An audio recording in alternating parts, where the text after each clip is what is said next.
우리가 표본 샘플이라는 것이 있어요. 부분을 통해서 전체를 예측하기 위한 것이 바로 표본과 샘플입니다. 얼핏 이제 가장 쉽게 떠올릴 수 있는 것이 흰 가운을 입은 실험실에 어떤 과학 실험하는 것들을 우리가 생각할 수가 있어요. 또 하나는 지난 코로나 사태 때도 마찬가지지만 이제 어떤 신약이든지 백신이든지 개발할 때 전 인류를 대상으로 하지 못합니다. 일부분의 사람들을 표본으로 샘플로 하여 이제 실험하기도 합니다. 자, 그러나 표본과 샘플은 과학 실험에만 사용되는 게 아니에요. 여론조사, 상품을 개발해서 그걸 팔기 전에 온갖 군데 요즘은 표본과 샘플이 다 사용이 됩니다. 자, 이렇게 표본과 샘플을 말씀드린 것은 마태복음 24장, 25장이 그렇다는 겁니다. 흔히 마태복음 24장과 25장은 이제 아신 것처럼 종말장이라고 얘기합니다. 배경은 예루살렘 성전이에요. 배경은 예루살렘 성전. 그러나 그 예루살렘 성전을 통해서 주님께서는 전체적으로 우주적이고 역사적인 종말에 대한 얘기를 말씀하십니다. 그래서 이제 샘플, 표본 이렇게 제가 말씀을 드린 것입니다.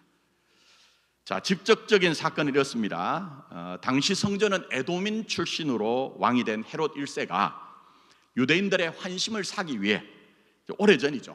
주전 516년에 완공된 스룹바벨이 총독 때 세운 2차 성전이 있습니다. 쇠락했습니다. 그걸 이제 어마어마한 규모로 정축을 하고 중건을 한 겁니다. 그게 언제 완공이 되느냐? 십자가 사건 훨씬 이후인 주후 63년경에야 완공될 정도로 어마어마한 규모였습니다.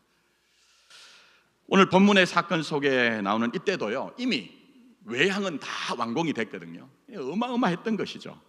그러나 2절에 나온 말씀처럼 완공된 지 얼마 지나지 않아서 한 7년 사용하다가 로마 병사들에 의해서 돌 위에 돌 하나도 서지 못할 정도로 완전히 도륙을 당합니다. 완전히 도륙을 당합니다.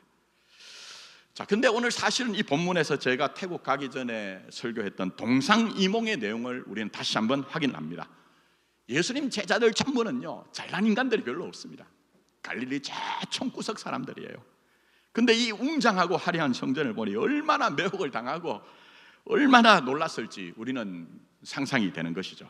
자, 근데 1절 한번 보십시오. 말씀 보시면, 자, 이렇게 이제 보고를 합니다. 제자들이 성전 건물들을 가리켜 보이려고 나오니, 이렇게 얘기를 하고 있어요.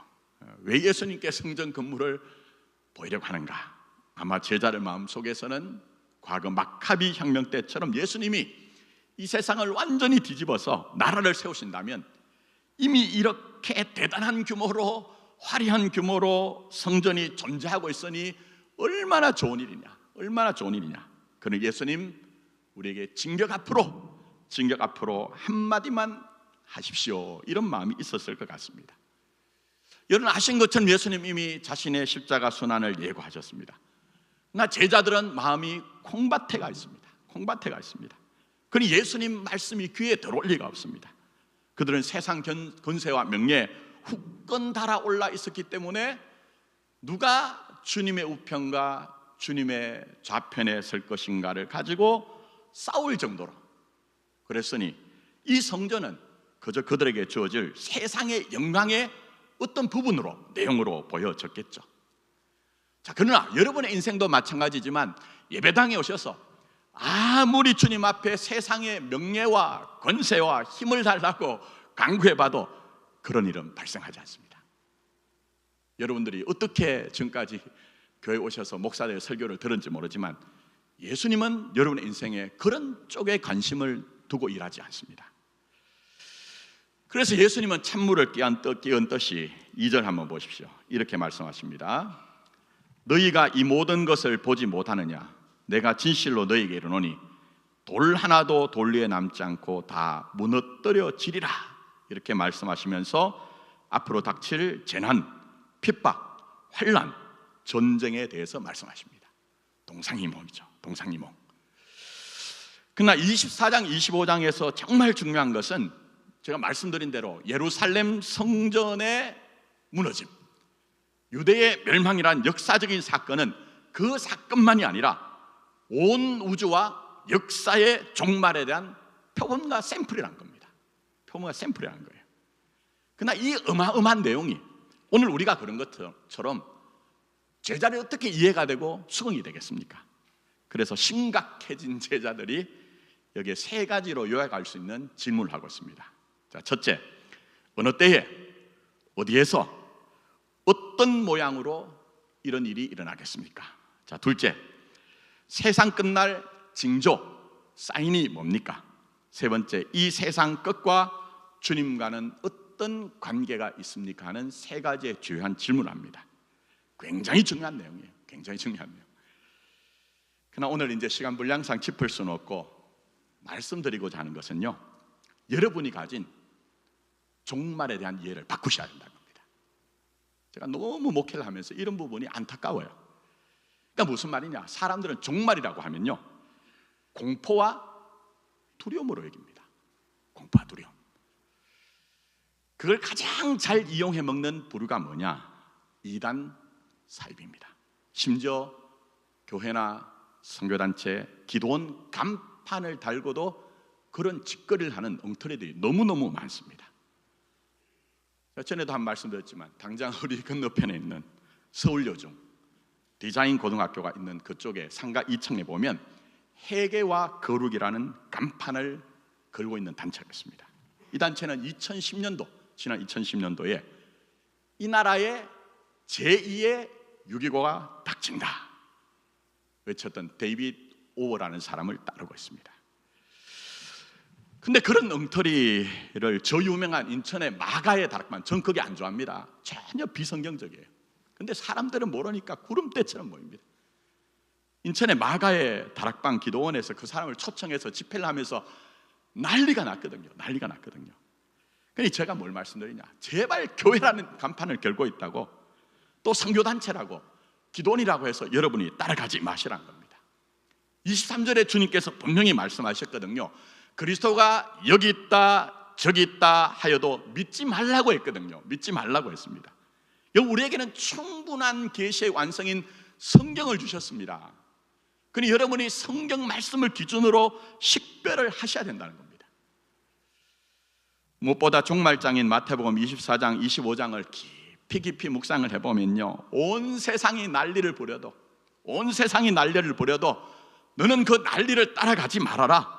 네가 있는 곳에서 믿음을 갖고 살면 그게 충분한 것이니 제발 부하 내동하지 말라. 이 내용이 담겨 있는 거예요. 이 내용이. 자, 그런 점에서 알아야 되는 게 있습니다. 예수님의 종말론은 우리의 담대한 믿음의 근거지 공포와 두려움이 아닙니다. 절대 그렇지 않습니다. 그래서 오늘 설교 결론으로 말씀드리면, 세상 모든 것들이 다 무너져도, 세상 모든 것이 다 무너져도 하나님은 자기 백성을 잃지 않으시니 어떤 일에도 믿음으로 주어진 여건을 믿음으로 살면 된다는 겁니다. 세상에 어떤 일이 있어도. 자, 바로 그 핵심적인 내용이 오늘 읽은 29절과 31절 말씀입니다. 자, 다시 말씀을 보십시오. 말씀을. 그날 환난 후에 즉시 해가 어두워지며 달이 빛을 내지 아니하며 별들이 하늘에서 떨어지며 하늘의 권능들이 흔들리리라. 그때 인자의 징조가 하늘에서 보이겠고 그때 땅의 모든 족속들이 통곡하며 그들이 인자가 구름을 타고 능력과 큰 영광으로 오는 것을 보리라. 그가 큰 나팔 소리와 함께 천사들을 보내리니 그들이 그의 택하신 자들을 하늘 이 끝에서 저 끝까지 사방에서 모리라. 아멘. 자, 이 말씀은 흔히 우주적 종말, 이 세상의 최종적 상황을 이제 말씀하셨다고 우리는 알고 있습니다.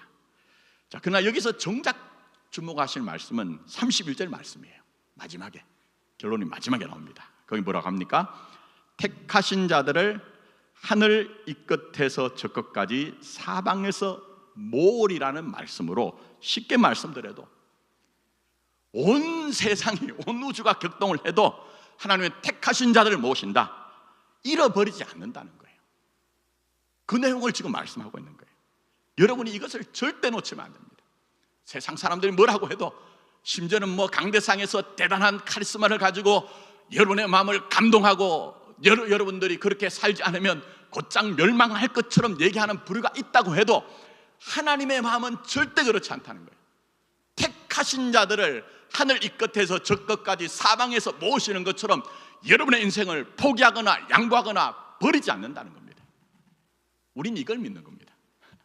이걸 믿는 겁니다, 여러분. 여기서 이제 특히 주목하실 내용이 뭐냐면, 오늘 본문이 시간적 미래인 우주적 종말론이 분명합니다.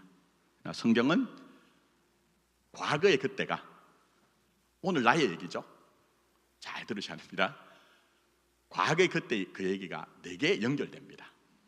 그리고 장차 감춰진 미래조차도 오늘 내가 사는 현실과 있다고 그렇게 우리는 성경을 이해하고 있습니다. 만약 성경을 보면서 여러분이 이 관점을 잃어버리면 성경은 그저 옛날 얘기책이거나 아니면 공상과학 소설처럼 됩니다.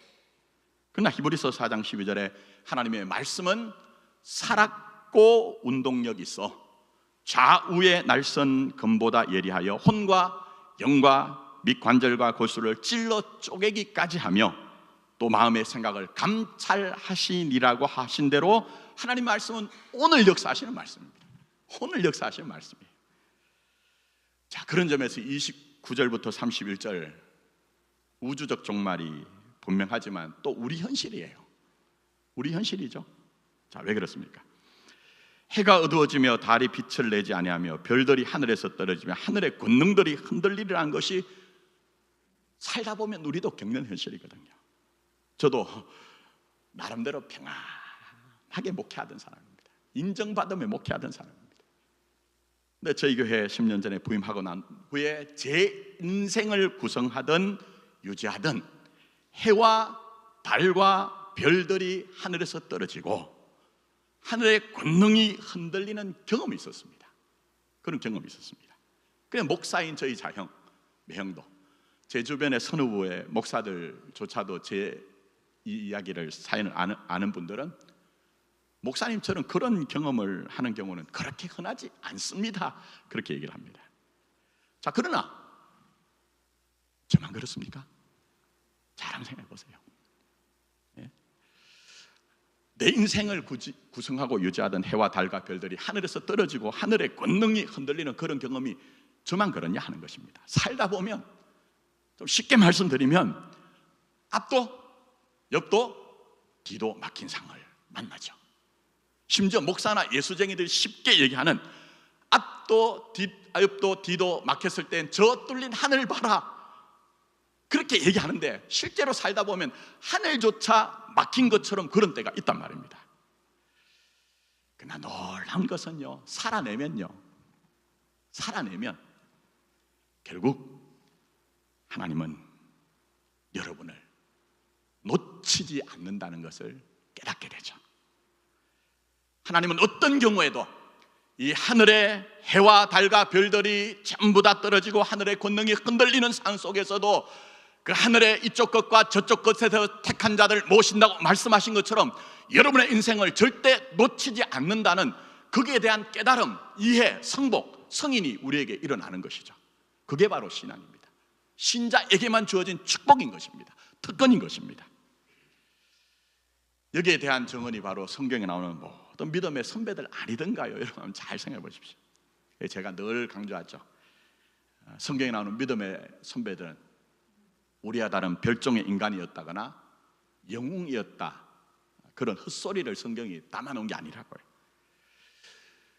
그들도 우리처럼 자기 실력과 환경으로는 실패할 수밖에 없었으나 하나님께서 끝까지 그를 포기하지 않았다.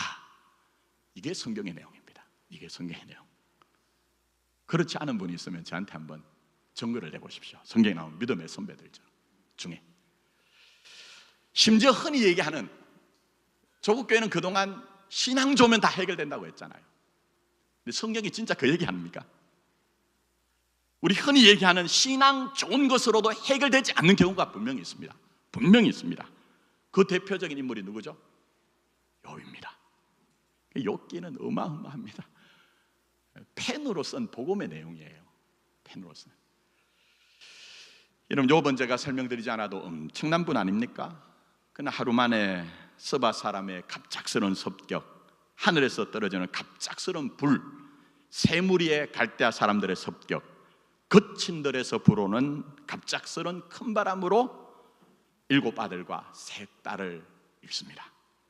그리고 어마어마한 재산을 전부 다 잃는 참화를 겪습니다. 이 급격하게 일어나는 사태 속에 그나마 건강이라도 하면 버티겠는데, 아신 것처럼 몸에 피부병이 생겨서 몸이 썩어 들어갑니다. 그래서 제 가운데 앉아서 깨어진 기아 조각을 가지고 자기 몸을 뻑뻑 문지르면서 이 사태에 대해서 어떻게 할 바를 모르고 있는 거예요. 어떻게 할 바를 모르고 있는 거예요.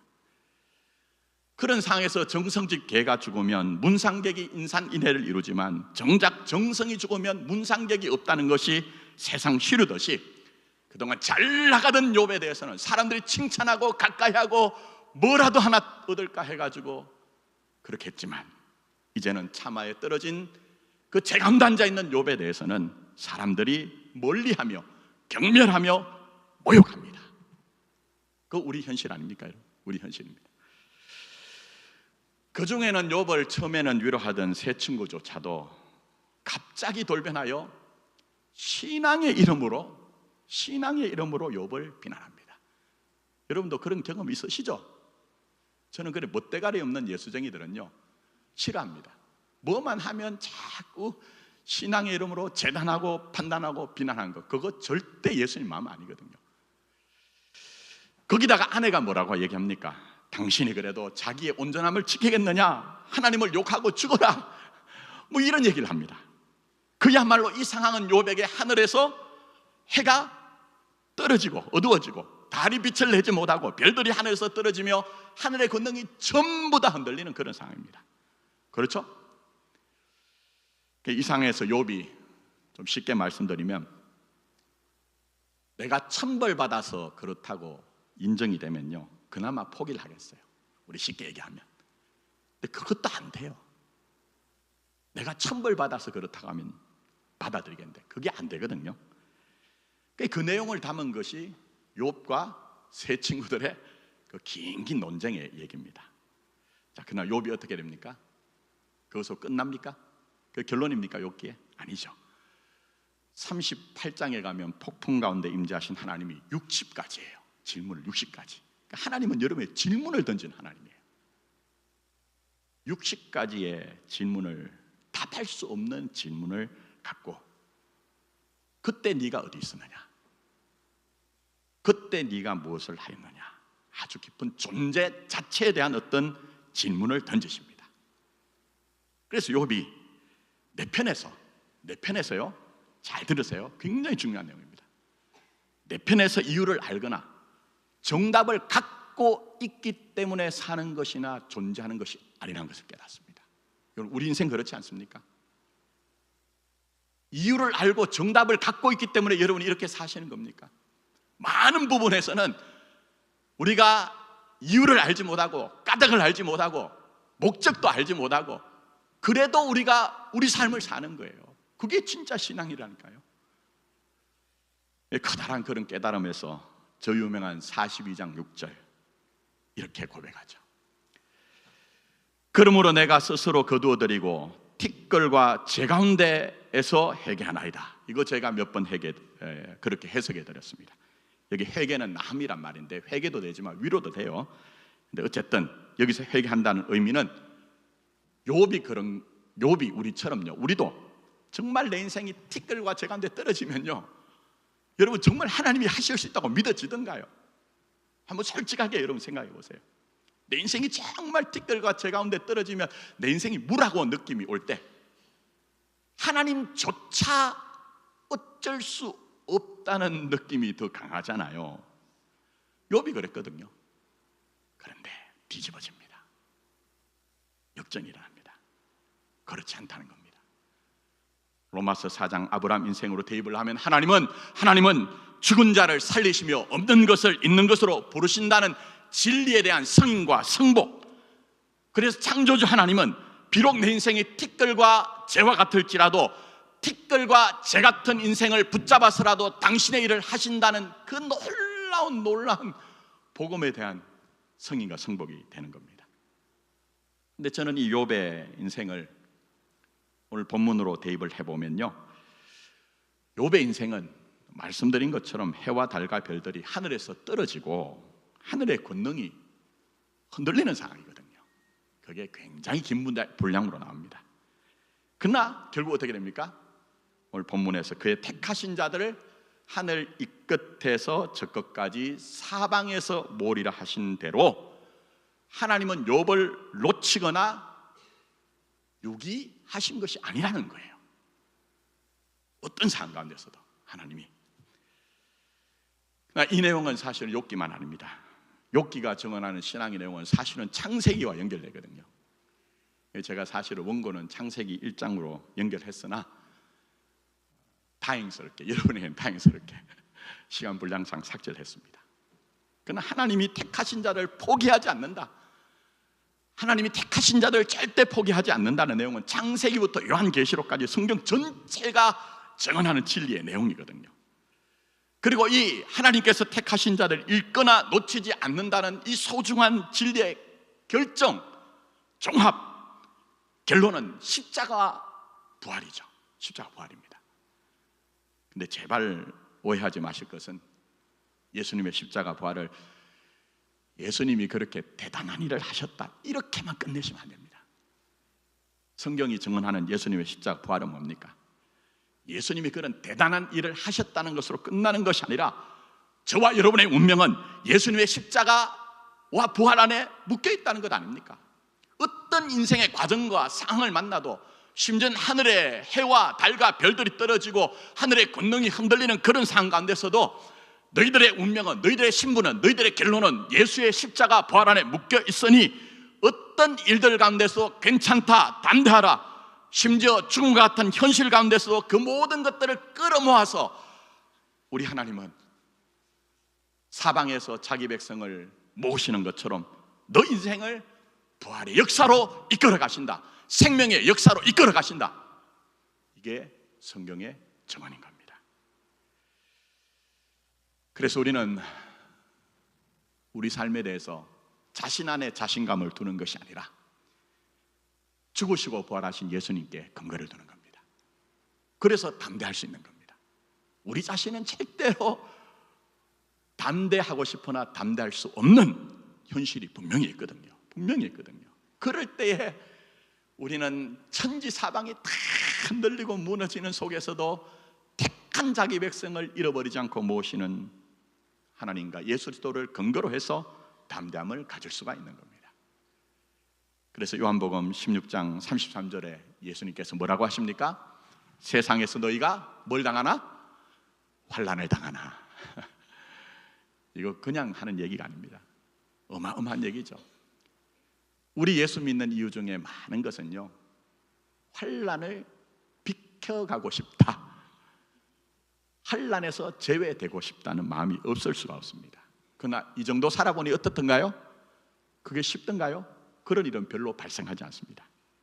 그래서 예수님께서는 세상에서는 너희가 환난을 당하나 고난을 당하나, 그 다음 뭐라고 하십니까? 담대하라. 왜요? 담대함의 근거가 내가 세상을 이겨노라 하시죠.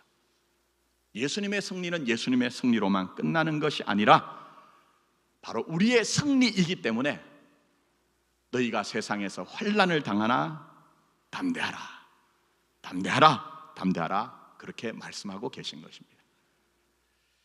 우리는 이 내용을 극명하게 볼 수 있는 한 분을 알고 있습니다. 그분이 누굽니까? 베드로죠. 베드로. 예수님 앞에서 호언장담했던 베드로는 자기의 과거가 십자가 앞에서 부정당합니다. 잘 생각해 보세요. 내가 과거에 큰 소리 쳤어요. 그런데 십자가 앞에서는요, 내 과거가 나를 부정하는 거예요. 우리 그거 가장 힘들지 않습니까? 가장 어렵습니다. 저도 그랬습니다. 목회자로서, 목사로서 평생 살아온 것이, 저희 교회 와서 당한 일들은요, 전면적으로 저의 인생을 제가 부정하더라고요.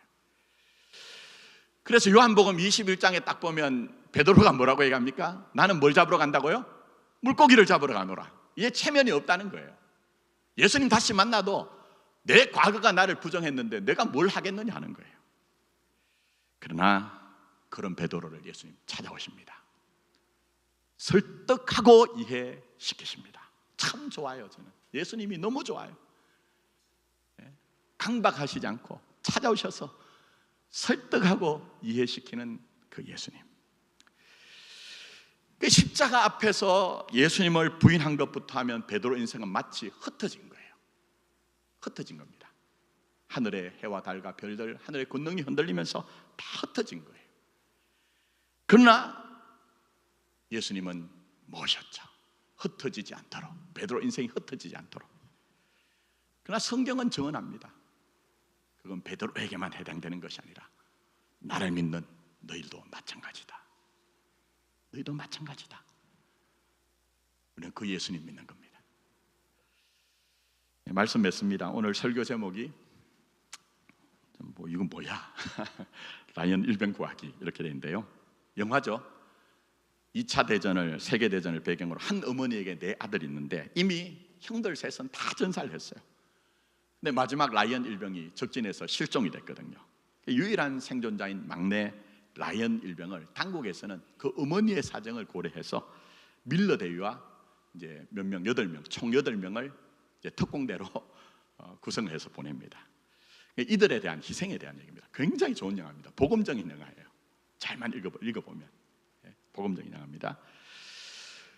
근데 오늘 본문 31절에 천사가 나와요. 천사가 앙겔로스란 말인데요, 영적으로는 천사도 되지만 예를 들면 세례 요한에게도 앙겔로스란 말을 씁니다. 사람도 천사가 될 수가 있습니다. 제가 왜 말씀드리느냐, 밀러 대위와 특공대 8명이 라이언 일병에게 그 어머니에게 뭐죠? 천사였던 거예요. 천사였던 거예요. 근데 우리도 그렇습니다. 제가 이런 말씀 드리면 여러분은 성경을 좀 이상하게 좀 이렇게 배우신 분들이 많아가지고 그거 이상한 얘기 아닙니까? 그런 얘기가 아닙니다. 그런 얘기가 아니에요. 밀러 대위와 특공대 8명이 라이언 일병과 그 어머니에게 천사였던 것처럼 여러분도 천사 역할을 하셨다는 거예요. 무슨 얘기입니까? 오늘 제가 처음 보여드렸던 반선교사 안수, 간단한 얘기입니까? 그 교회나 우리 교회나 하늘에 해와 달과 별들이 막 빛을 입고 흔들리고 떨어지고 하늘의 권능이 흔들린 것처럼 그런 형국이 있었거든요. 그렇지 않습니까, 여러분? 근데 그런 어려운 형편에서도 여러분들은 신앙적인 각오와 결단을 가지고 라이언 일병을 구하기 위해서 밀러 대위와 8명의 특공대가 자기들 희생한 것처럼 우리는 이런 일들을 이뤄내기 위해서 정말 교회 내에서도 이설이 많았어요. 심지어 방해도 있었어요, 솔직하게 말씀드리면. 그러나 여러분은 예수님을 바라보고 그 일을 감당하여 하셨기 때문에 여러분은 태국 퉁화창교의 반갈에게, 거기에 남아있는 소수의 그리스도인들에게 천사 역할을 하셨다는 거예요. 제가 왜 이 말씀드리냐, 오늘 이 시대가 정말 격동하는 시대입니다. 그렇지 않은 게 뭐가 있나요? 그러니 지금처럼 하시면 됩니다. 오늘 장로님 기도하신 것처럼 우리의 도움이 필요한 곳에 천사 역할을 하십시오. 그리고 이제는 우리가 우리 곁에 있는 사람들에게도 천사 역할을 해야 됩니다. 그게 하나님의 요청입니다. 예수님의 부르심입니다. 땅끝까지 안 가셔도 됩니다. 자꾸 무슨 선교하자, 전도하자고 하면 우리 하지 못하는 일들 때문에 막 강박당하자, 그렇지 않습니다. 가까운 곳에서 할 수 있는 일을 시작하십시오. 제가 이렇게 말씀드리면 사역에 대해서, 인간관계에 대해서 얘기한다고 이해하지 마시고 오늘 본문으로 말씀하면 제가 이미 다 말씀드렸잖아요. 흩어질 만한 현실 가운데서도 로마서 8장으로 하면 하나님은 아들을 주신 사랑으로 우리를 흩어지지 않도록 하신다. 끊을 수 없는 그의 사랑 가운데 우리를 묶어 놓았으니 흩어지지 않도록 하신다. 이 근본적인 믿음을 가지고 인내할 때는 인내하십시오. 저도 엄청 인내합니다. 옛날에 성질머리로 하면 이렇게 목회하지 않았습니다. 배운 것이 인내하는 겁니다. 인내할 것은 인내하시고, 그러나 오늘 우리가 태국 퉁화창 반 선교사 목사 아수 받은 거 보여드렸지만 도전할 것들은요, 눈치 보지 않고 담대하게 믿음으로 도전하십시오. 그럴 때에 여러분의 삶 가운데서도 터질 만한 상황 가운데서도 사방에서 택한 자기 백성을 모으신다고 하신 하나님의 권능이 여러분의 삶의 간증이 기록이 될 겁니다.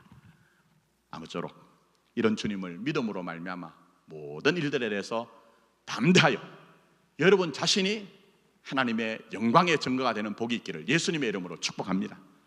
기도하겠습니다.